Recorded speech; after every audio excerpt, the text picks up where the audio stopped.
நம்ம இந்த வீடியோவில் என்ன பார்க்க போகிறோன்னா பீட்டா ஃபிஷ் ப்ரீடிங் அப்புறம் பீட்டா ஃப்ரைஸ்க்கு ஃபர்ஸ்ட் ஃபுட்டாக என்ன கொடுக்குதுன்னு பார்க்கலாம். இதுக்கு முன்னாடி நம்ம வீடியோவை லைக் அண்ட் சப்ஸ்கிரைப் பண்ணிவிட்டு பாருங்கள். வீடியோவை ஸ்கிப் பண்ணாமல் ஃபுல்லாக பாருங்கள், அப்போ தான் உங்களுக்கு புரியும். ஓகே, வாங்க நம்ம வீடியோக்குள்ளே போகலாம். பீட்டா ஃபிஷ் ப்ரீடிங் நம்ம மேல் அண்டு ஃபீமேலை சூஸ் பண்ணணும். நீங்கள் ஃபஸ்ட் டைம் ப்ரீட் பண்ணுறீங்கன்னா அடல்ட் மேல் அடல்ட் ஃபீமேலை சூஸ் பண்ணுங்கள். ப்ரீடிங் வரத்துக்கு 1 வீக் முன்னாடியே ஃபீமேல் ஃபிஷ்ஷுக்கு லைவ் ஃபுட், பிளட் வார்ம்ஸ் அந்த மாதிரி கொடுத்தீங்கன்னா ப்ரீடிங் அப்போ எக் கவுண்டிங் அதிகமாக இருக்கும். ஃபீமேல் ஃபிஷ் டயர்ட் ஆகாமையும் இருக்கும். நல்லா ஒரு அடல்ட் மேல் ஃபிஷ்ஷாக சூஸ் பண்ணுங்கள். நீங்கள் ஃபஸ்ட் டைம் ப்ரீட் பண்ணுறதால 1 to 5 days எக் லே பண்ண ஆகும்.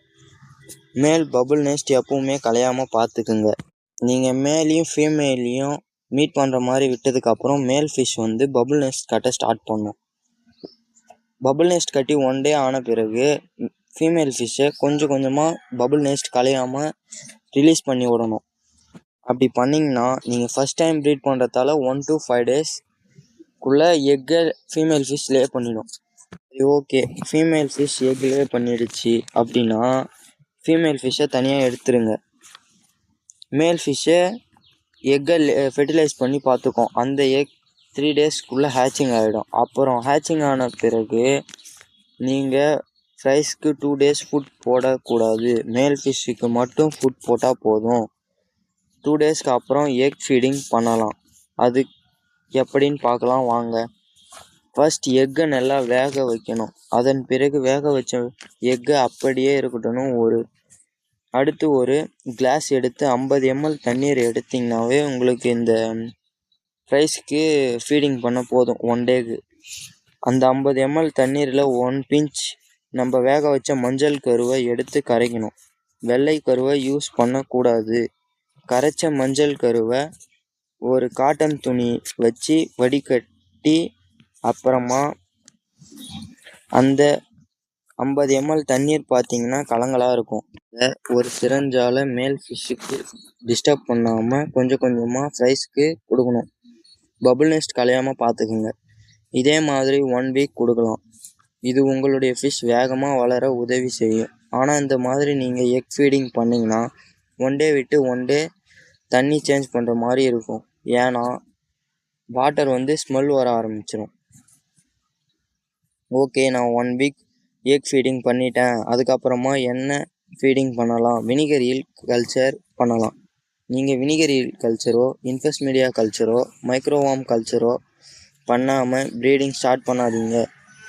நான் இதை எக் ஃபீடிங் பண்ண கஷ்டமாக இருக்குது, 1 day விட்டு 1 day தண்ணி சேஞ்ச் பண்ண முடியலை அப்படின்னு சொல்கிறவங்களுக்கு சொல்கிறேன்.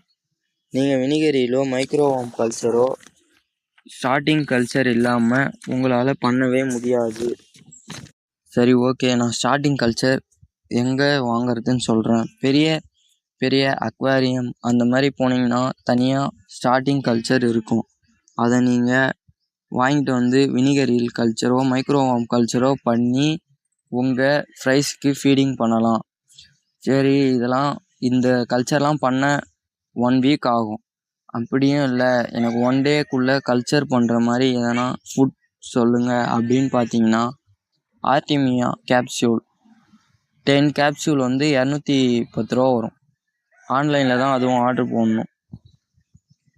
சரி, ஓகே, நான் கேப்சியூல் வாங்கிட்டேன். அதுக்கப்புறம் என்ன பண்ணணும் அப்படின்னு பார்த்தீங்கன்னா ஒரு டப்பை எடுத்து அதில் தண்ணி கொஞ்சமாக ஊற்றிட்டு அதுக்கப்புறமா ஒரு சால்ட் வந்து கொஞ்சம் எப்பயுமே அதிகமாக போடுங்க. ஆர்டிமியா கல்ச்சர் வந்து சால்ட் வாட்டரில் மட்டும்தான் கல்ச்சர் ஆகும்.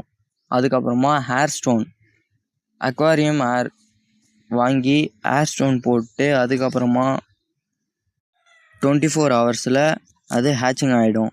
அதுக்கப்புறமா அதை நீங்கள் எடுத்து ஃபீடிங் பண்ணலாம். அதே மாதிரி நீங்கள் 24 hours அது திருப்பியும் இறந்துடும். ஆர்டிமியா 24 hours திருப்பியும் இறந்துடும். Vinegar eel culture, microworm culture, இன்ஃபெஸ்ட் மீடியா கல்ச்சர், ஆர்டிமியா கல்ச்சர் இதெல்லாம் வந்து நீங்கள் 1 monthக்கு ஃப்ரைஸ்க்கு ஃபீடிங்காக கொடுக்கலாம். அதுக்கப்புறமா நீங்கள் மேல் ஃபிஷ்ஷுக்கு என்ன ஃபுட் யூஸ் பண்ணுறீங்களோ அதை கொஞ்சம் தூளாக நுணுக்கி